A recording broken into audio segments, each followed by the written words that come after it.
Yeah, let's just get this one started. Thank you very much, Joel, for offering to do this presentation for us here at the Icelandic Power Platform User Group. And yeah, talk about licensing as part of the design.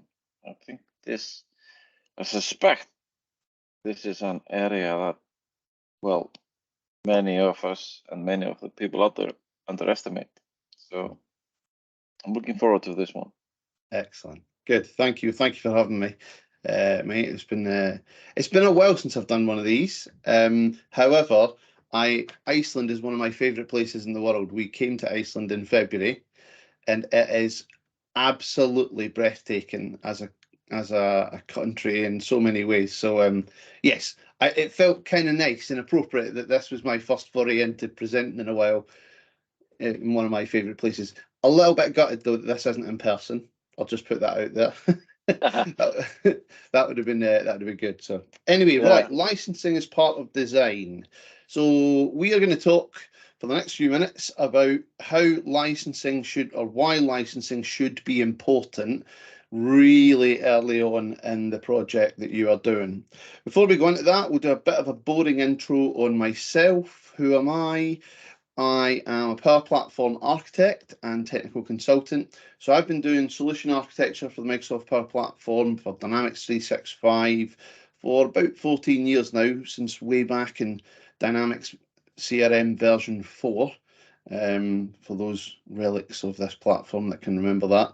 And I'm a Power Platform licensing provider. So I work with companies to help them understand how to get the most from their licensing. This isn't going to be a sales pitch, by the way, but this is just bringing to the community some of the principles that I feel are really important and that can hopefully help everyone, no matter how they get the licenses, make good choices.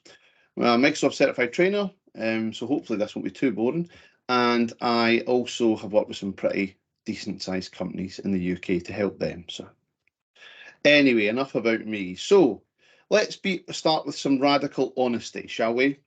No one finds licensing exciting. To be frank, it is as boring can possibly be.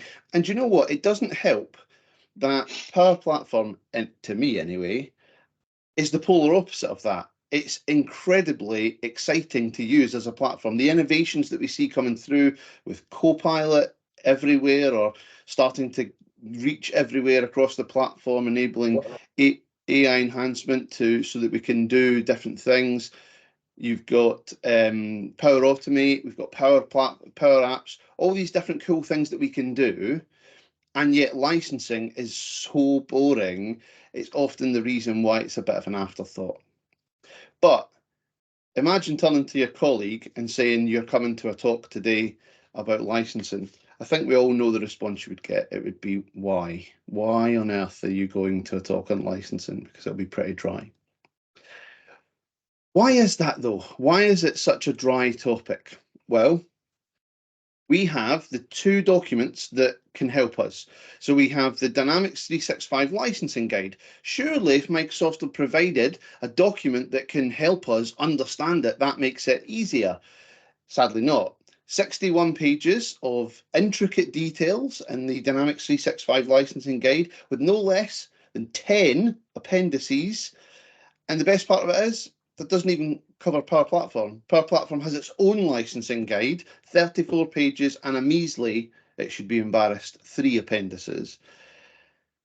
It's crazy. And don't get me wrong, there is a lot of fantastic detail in there, and we will look at a little bit of detail towards the end of the presentation.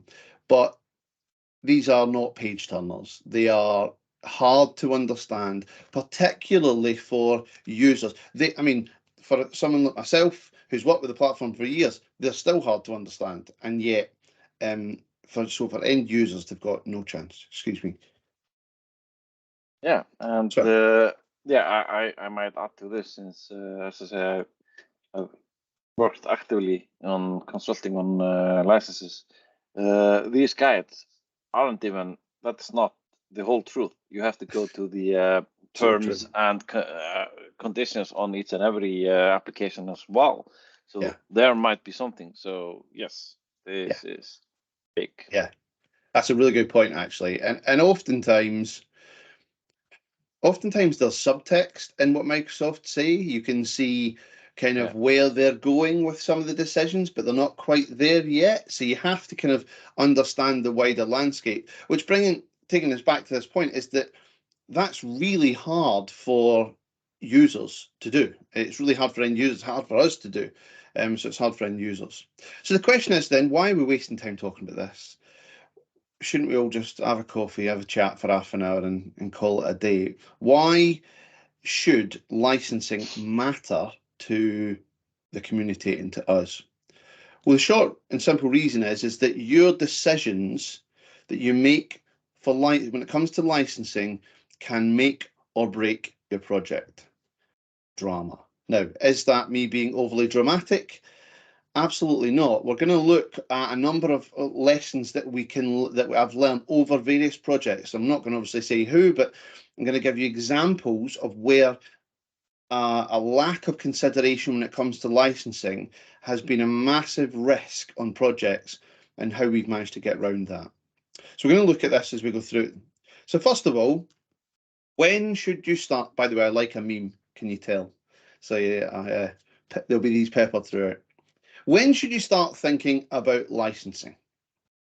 Well, if we think about it, most projects will start by someone going on LinkedIn and saying, "Oh, Power Apps, what's that?" I'm talking from a user point of view. They'll say, "Oh, Power Apps, that sounds interesting. Let's have a little look."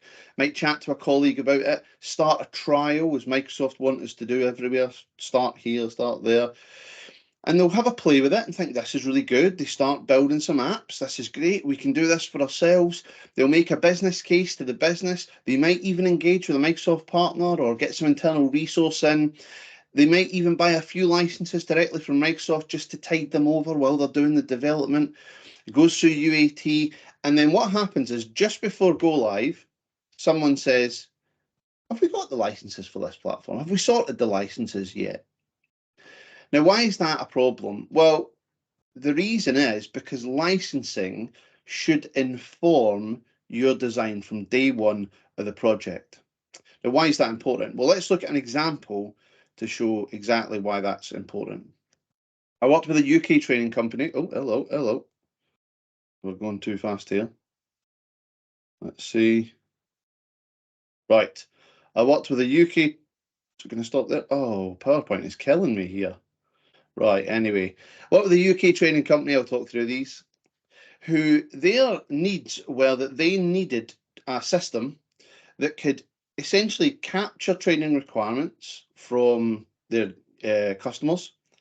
They would need to link a training requirement with a trainer and get that trainer to site. So not a massively complex thing, just this person gets to this training course. And then there was a very little financial information recorded on it. So it was not, they weren't putting sales orders through there, they weren't doing invoicing from it. So what happened? Well, a partner came along and said, "We'll build your system." The first thing they did was they took the sales order entity and completely repurposed it into a training request entity. So they didn't start a new one. They took the sales order entity, completely rebadged it, gutted it, and called it training requests. Secondly, they took the invoice entity, gutted it, and made it serve the purpose of checking when a training request had gone into the account system. Now you might think, well, what's the problem with that? Well, the reality is that ended up that they were then tied into a sales license. Now, we both know that a sales license is 4 times at least the cost of a Power Apps license. So the impact on their project was massive. And unfortunately, they were tied into that. There was nothing they could do about it. So for that reason, then, as we said, licensing should inform your design from the start. We need to, sorry, PowerPoint is killing me here today. We need to make sure that right at the start, when we're doing the architecture design, or even if you're a user and you're just playing about with it, you need to think to ourselves, well, how is this going to scale?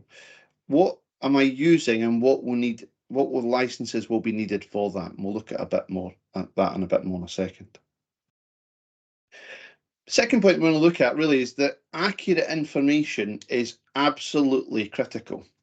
Now, we talked about the licensing guides and how they were really important and a great source of information.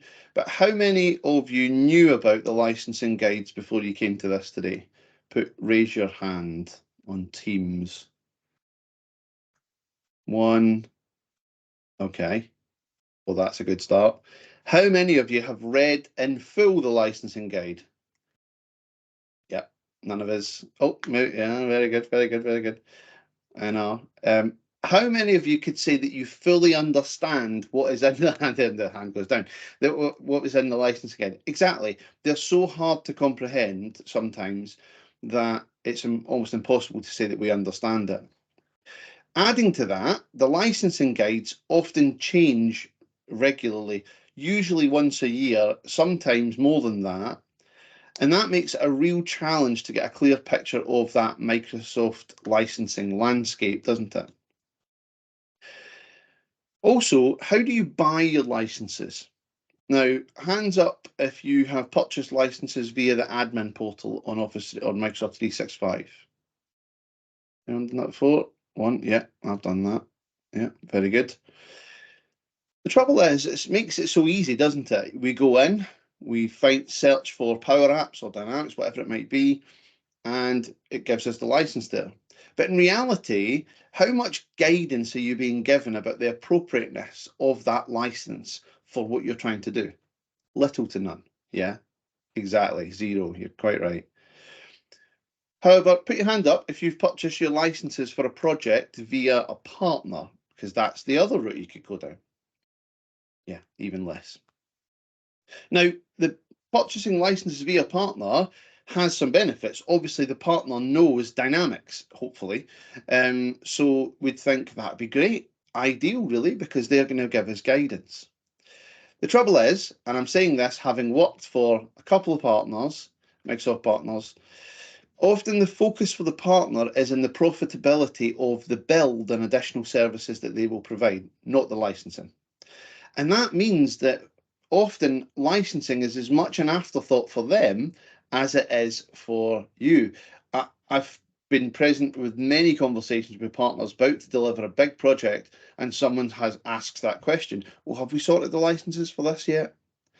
And also, it's quite common to find a lack of the knowledge of the impact of licensing in solution architects, people who are designing these solutions. I've been guilty of that myself years ago.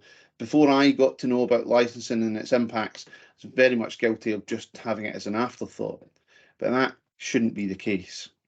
Let's give another example of how this can be a bit dangerous. Let's see if PowerPoint's going to kill me today. It is. Whoa, it's not liking me, this, is it? So we had a customer who had to deal with the API limit changes that came in a few years ago. They heard that these changes were coming, so they thought, I'll Google it and read up on it. What did they find? They found the Microsoft press release, which they read through, thought this doesn't really apply to us, not a problem. They then read a blog article on it and thought, no, definitely doesn't apply to us. They spoke to their partner at the time, who also said, nah, it shouldn't be a problem for you. The trouble was there was a piece of custom development that was hitting 30,000 API calls a day that they weren't aware of because they didn't have good architecture documentation. So it meant that, yes, this was a problem. It was going to be a problem for them. So how do we deal with that? Well, we actually ended up re-architecting areas of the system so that they would use less API calls. But we were able to pick that up for them quickly and deal with that before the system went live. But imagine all of a sudden they're getting emails from Microsoft billing them for all these API calls and no one knows why. So it's absolutely important that you have accurate information on how these things will impact you.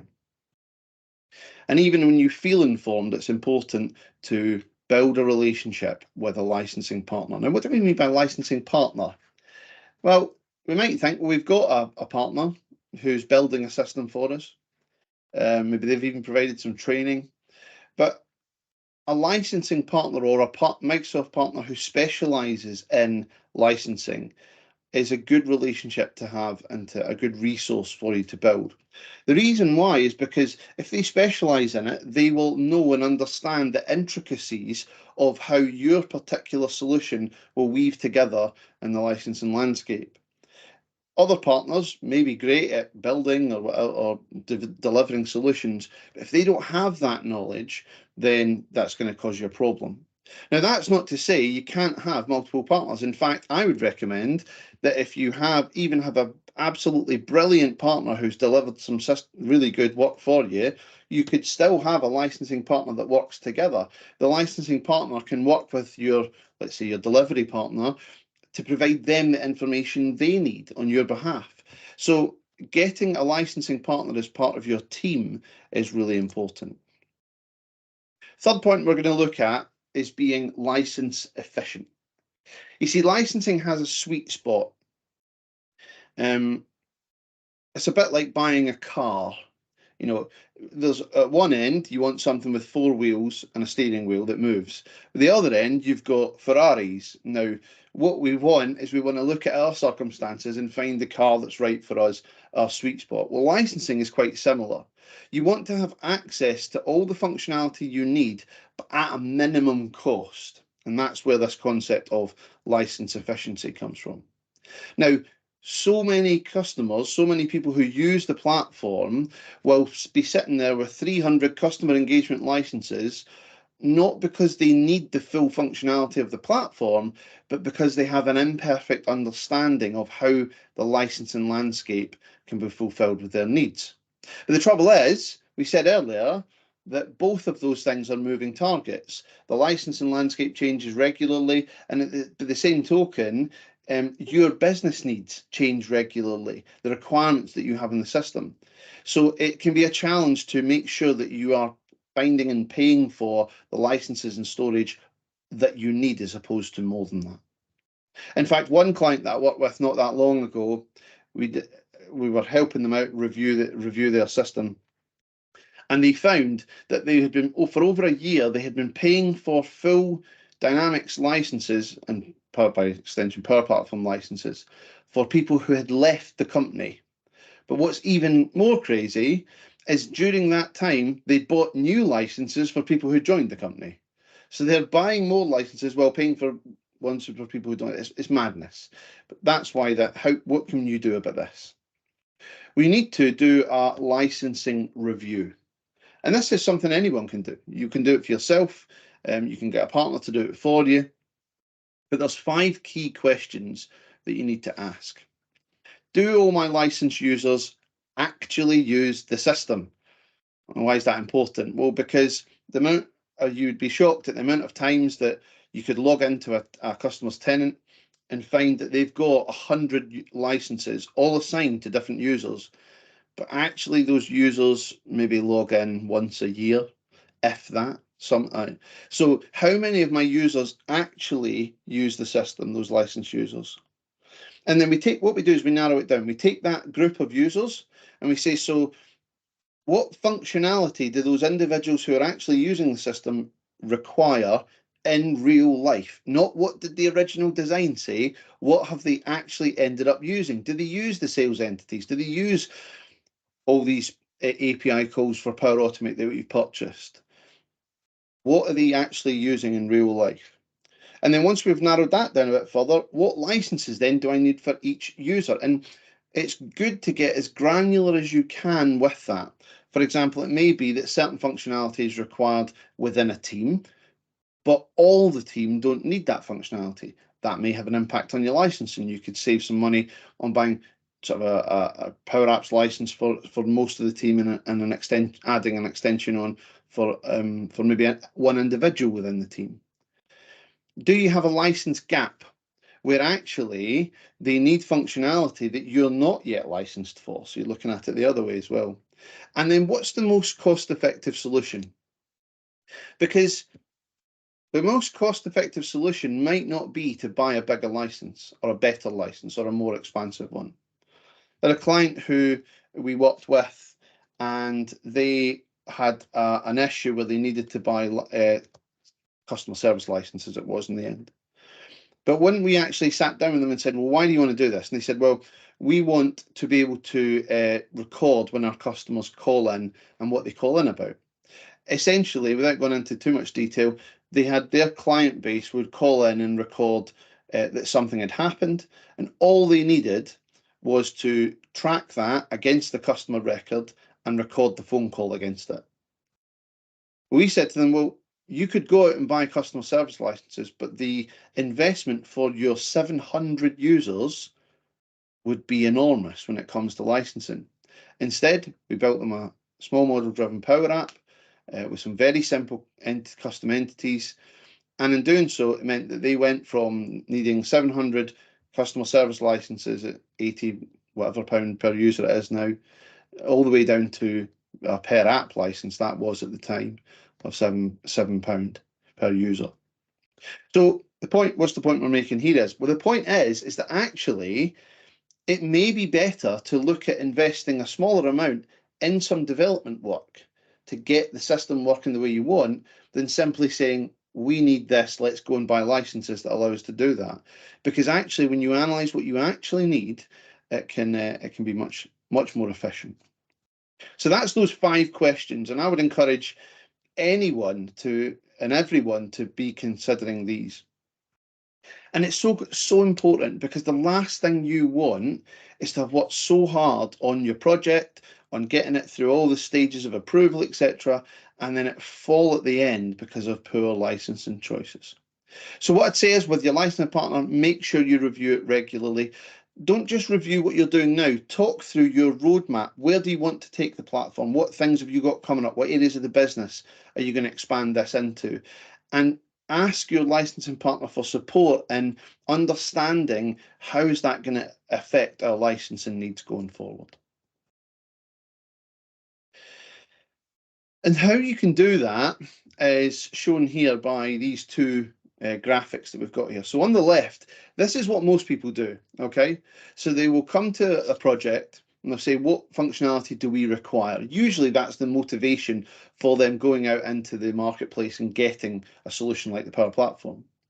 But as people learn what it can do, etc., what happens? Well, the request for functionality grows beyond just what's required.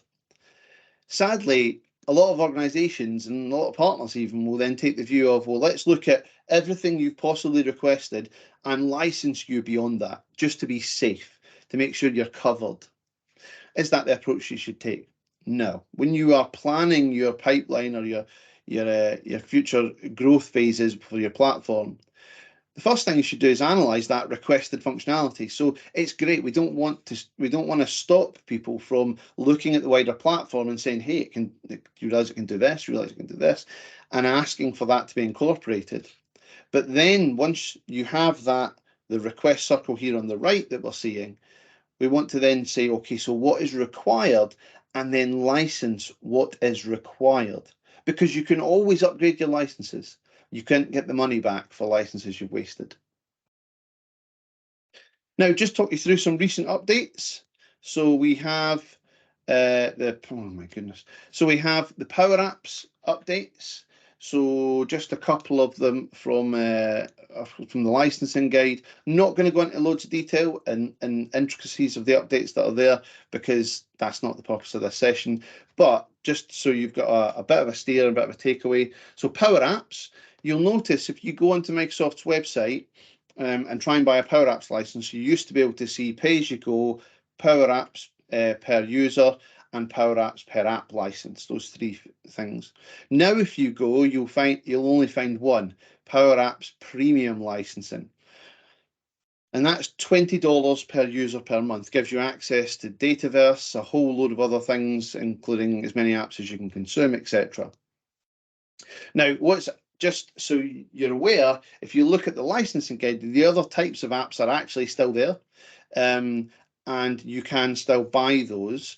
You just can't buy them directly on that Microsoft website. So a lot of people have kind of looked at that and gone, oh my goodness, where have they gone? They are still there, but Microsoft are just trying to encourage people to use the Power Apps Premium license. The reason for that is because so many people buy the per user or the standard license, or maybe they're using the Power Apps licensing that comes with their Microsoft 365 account, and they're getting excited about the platform, and then realizing that they can only use standard connectors in Power Automate and a light version of Dataverse. So by pushing the Power Apps Premium license to the front, Microsoft are kind of overcoming that, because they're helping people right from the start to have access to all these premium connectors. Microsoft also, just on subject to Power Apps, is incentivizing businesses to buy bigger when it comes to licensing. Power Apps, when it started, was almost a bit of a niche product in businesses where, did you need to build your own app? Come and buy Power Apps. Whereas Microsoft are really pushing that get as many people, everyone should have a Power Apps license, because what that enables you to do is enables people to build their own licenses, which of course is great, but also it allows you to not have to worry about licensing when you are developing new solutions, because everyone's already licensed for it. And the recent update that shows how they're helping to do that is, if you buy 2,000 or more seats of Power Apps Premium, you get a 40% discount off the normal $20. Now, 2,000 seats is a lot. It's a lot. But when you consider the discount you can get for bigger organizations, it could definitely be worth it. When it comes to Power Automate, which you can see on screen here, Power Automate has changed much more significantly, not massively, but more significantly than Power Apps. We've had a bit of a rename, shocker, where we now have Power Automate Premium licensing. Now, Power Automate Premium licensing, that's not just the previous Power Automate per user license, but it's actually quite a significant capacity upgrade you now get with that. Essentially, what they've done is they've taken Power Automate per user with unattended RPA extension, which was £40 per user, dollars per user per month, and they've turned that into Power Automate Premium and replaced it with $15 per month now. So you've not got the unattended RPA, or robotic process automation, that you have as an extension, but you've got all of the rest of the functionality that you had with Power Automate per user. But now, instead of $40 per month, it's now $15 per month. So that's a big upgrade that we've given there.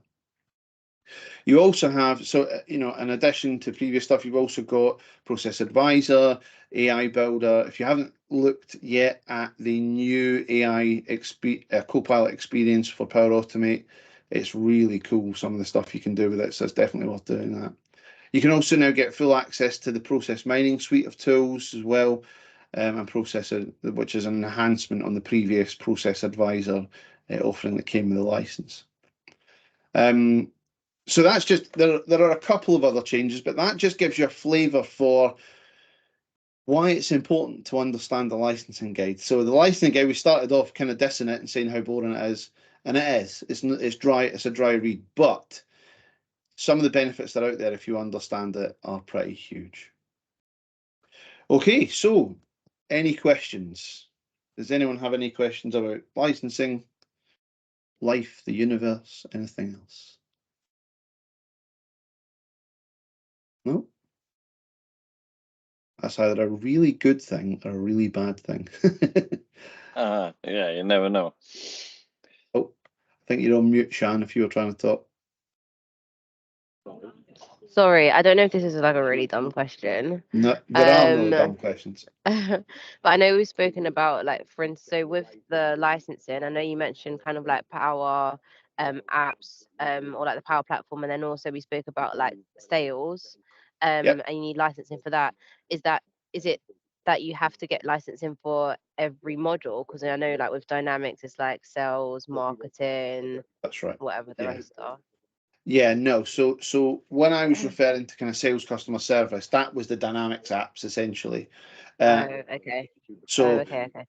But when it comes to Power Apps, you have those three licensing choices still: pay as you go, per user, and Power Apps, not per user, pay as you go, sorry, per app, and Power Apps Premium. So once you've got that, you've kind of unlocked the platform. Okay. What you don't have is some of the functionality that the Dynamics 365 apps offer. Yeah, it's part of that. But you do have the bare bones of it all, the core dataverse entities, the common data model as well. So that's where people should be starting. I'm a great believer. I've worked with Dynamics for years. I firmly believe everyone, as part of their design, should be starting with the Power Platform, designing on Power Apps, and then looking to these extensions or these other Dynamics apps should they need. One thing just for you specifically, Shan, because you deal with a lot of education customers. Only, yeah. Yeah, so the educational discounts is another thing that you would need to understand in public pricing that's not publicly exposed in the way that the standard pricing is. The educational discounts are massive, absolutely massive. So definitely worth reaching out to a licensing partner if you get questions about that. Okay, thank you. Sometimes as well, you'll get good combinations of licenses. So you might be able to get an add-on for cheaper because you're buying Power Apps licenses as well. Okay, thank you. Yeah.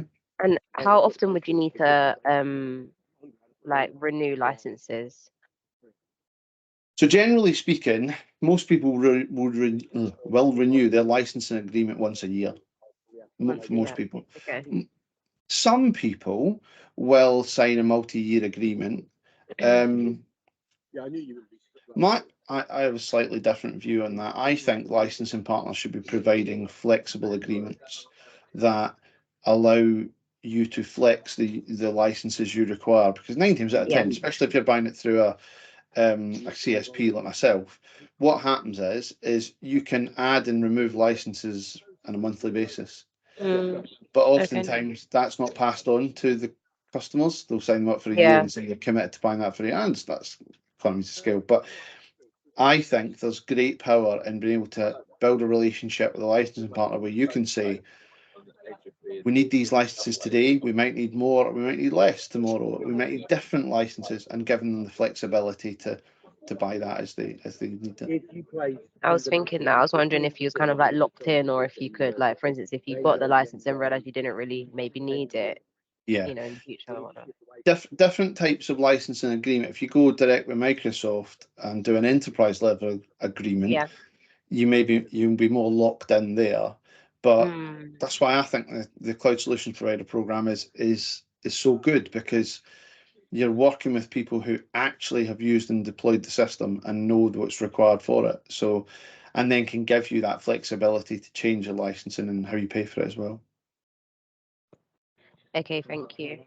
No worries. And whose responsibility is it to do the licensing? Because I appreciate you're talking about it right now. I know you're a solution architect. So would it be your job to do it? So hot take here. I think yes, I think it is, because to me, a solution architect is brought onto a project because they're the one who takes the requirements of the business and, I won't have a putting it better, architects a solution for them that says this is how it should work. What happens with it then is that then the developers will take that and build it. So really, as solution architect, you're the stopgap, you're the checkpoint for everything to do with it: storage, licenses, development requirements, all of that. And I'm not saying that should, every solution architect needs to be a licensing expert. That's not practical or realistic. But every solution architect should be, when they're looking at their design, should be saying, what is it going to cost to run this design? And that is your licensing cost. So I think for any project to have a good solution architect, if they've got a good solution architect, they will take responsibility for analysing what's needed. So. Okay, thank you so much. But you raise an interesting question, actually, because oftentimes what can happen is the solution architect will come along, do the system, get the licenses, and then sail off into the sunset if they're a contractor, especially, or a partner. It raises the question of who's responsible for managing that going forward, the requirement going forward. And that is often where it falls down, because they leave behind, say, a product owner or a program director, whatever you want to, depending on how senior you go, who doesn't really understand it, doesn't really know where to get the knowledge. And you go back in 3 years and they've just been adding licenses, like they're collecting stickers. So I would suggest that it would be a good thing for when you get to sort of a BAU stage of a project to understand who then is responsible for licensing going forward. And again, good license partner will help you out with that. Yeah, okay. That's interesting because a lot of like, I wouldn't say a lot, but some of my clients, they don't necessarily bring solution architects in right at the beginning, even though we advise it, they don't. Yeah. So I was wondering, and then a couple of my clients, for instance, well, they don't have that knowledge in-house, like projects have been delayed, and then I don't know if this is across the board, but I think there's like deadlines for maybe, I don't know if it's deadlines for the licensing or deadlines for like discount for licensing. I'm not quite sure how it works, but I know that some clients have Sometimes, like missed deadlines, and stuff like that. Yeah. Yeah, what can often happen is I had this with a client not that long ago where they had I was in doing solution architecture for them. They had another licensing partner, and basically because the licensing partner had signed them up to an annual agreement, they had a deadline to sign that agreement. But when we peeled back, the cover, what we actually found was the deadline wasn't with Microsoft; it was the partner. It was the way they worked. So yeah, and the trouble was they were looking to they'd got 3 instances of Dynamics. They were looking to re-architect what they were doing into a Power Apps model using the Power Apps Power Platform. The trouble is they were to sign up for another year's worth of Dynamics licensing when in truth they probably didn't need it. So that's why I think license partners should offer flexibility. The ability to say, well, do you know what, we're going to run on for a month or 2 with these, and then we're going to adjust it up down. So it's yeah. Okay, makes sense. Thank you for that. No worries. It's a good point you made in the presentation, Joel, about starting small, because it's easier to add on rather than to scale down. It's the same as you're doing cooking. If you put too much salt in the sauce, it's really difficult to take it out rather than just add gradually and taste it. Yeah, that's a good point. Start with the cheapest few of the cheapest licenses that are on offer and see what that does, and then if you're unsure, if you don't know, then start small and then just grow it gradually as you go along.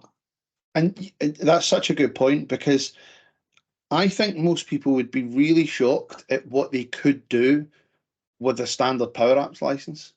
Yeah, I think they would be really surprised to see the capabilities of that license offering. And actually, it may even be the case, as I've definitely seen this with clients before, where they say we need Dynamics for sales because we're a sales organization, and we need this. And you convince them to take a look at Power Apps and say, right, so let's look at what you actually need. And as you walk them through it, it leaves them like a tiny slither of requirements that actually is the gap. And in the end, they look at that and go, well, that's not worth 4 times the investment in licensing, and they ditch it. And actually, what seems so critical now in context really isn't. So yeah, so starting small works. Yeah. Brilliant. So, well, thank you guys for listening to me prattle on about licensing. Yeah, thank you very much. You'll see there's a QR code on there. Hopefully it works. It works. I just verified it. Brilliant. That will take you to a page where you can download the presentation. You can connect with myself, etc. So if you do want to do that, give it a go. But thank you very much. All right. Thank you very much, Joel, and I'll put the recording on YouTube, and it will also be accessible here on the meeting. Oh, fabulous. All right. Thank you very much, guys. Have a good day. Thank you. Thanks for coming, Sean. Thank you. Appreciate it. Bye. Yes, bye. Bye.